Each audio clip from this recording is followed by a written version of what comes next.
त्यसो हुँदा हुँदै पनि हामीलाई स्थानीय सरकार तहबाट साथ र समर्थन प्राप्त भइरहेको छ सिन्धुपाल्चोकको। आजसम्म 6वटा स्थानीय तहबाट हामीलाई ऐक्यबद्धता नै आएर भइसकेको छ। त्यसैले हामी आर्थिक आभार पनि व्यक्त गर्न चाहन्छौँ र यो सन्दर्भमा ऐक्यबद्धता व्यक्त गर्छौँ।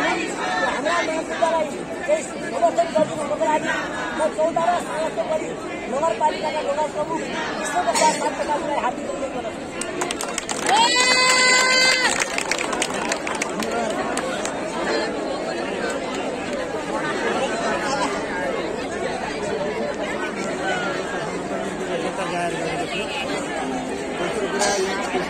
पत्रकार साथीहरूले मलाई केही प्रश्नहरू गरिरहेको छ।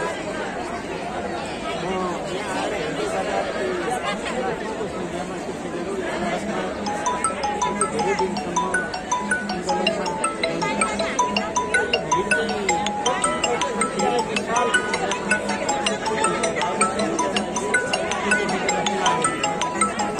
सरकार आश्वासन दिएको छ।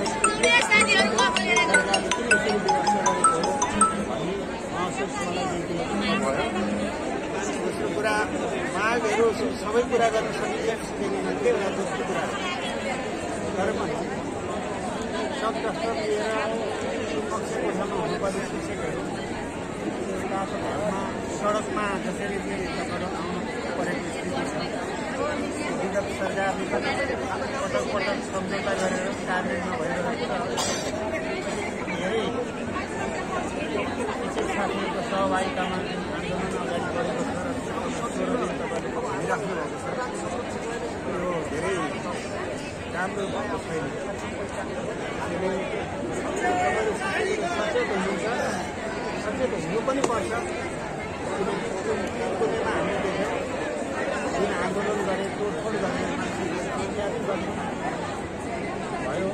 तर यो एउटा समाजको अगुवाई गर्ने सचेत शिक्षकहरूको आन्दोलन हो, त्यस्तो हुने छैन। तर शान्तिपूर्ण ढङ्गले आफ्नो जायज मागहरू हुँदै गर्दा सरकारले दिनुपर्ने सम्बोधन गर्नुपर्ने कुरा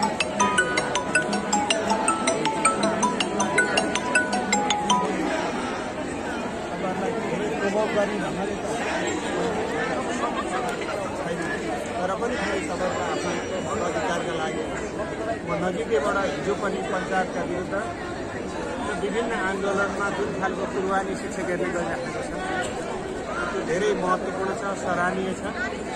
र परिवर्तन भइसकेपछि पनि आफ्नो हक अधिकारका लागि तपाईँले सडकमा जो पर्नुपर्ने त्यो विडम्बना हो भन्ने लाग्छ। फेरि पनि सरकारले यसलाई वास्ता गर्नुपर्छ र सरकारले पक्कै पनि माग सम्बोधन गर्नेछ।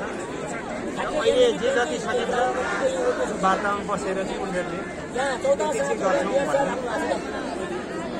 र अब क्रमशः गर्दै जाने एउटा प्रतिबद्धता पनि सरकारको तर्फबाट भयो भने तर पुरै व्यवस्था गरिराखेको छ। त्यो चाहिँ अब राम्रो भइराखेको छैन, पाइराखेको छ। अहिले विद्यार्थी भर्ना गर्ने बेला छ। त्यसका साथसाथै रिजल्टहरू प्रकाशित गर्ने लिएर विभिन्न महत्त्वपूर्ण कार्य छोडेर तपाईँहरू यहाँ सडकमा आन्दोलनमा आइराख्नु भएको छ। त्यो उतातिर विद्यार्थीहरूको भविष्यमा धक्का लाग्ने स्थिति पनि छ। र यो संवेदनशीलतालाई बुझेर छिटोभन्दा छिटो यो समस्या हल गर्नेतिर सरकारले सोचोस् भन्ने म आएर गर्न चाहन्छु। धन्यवाद।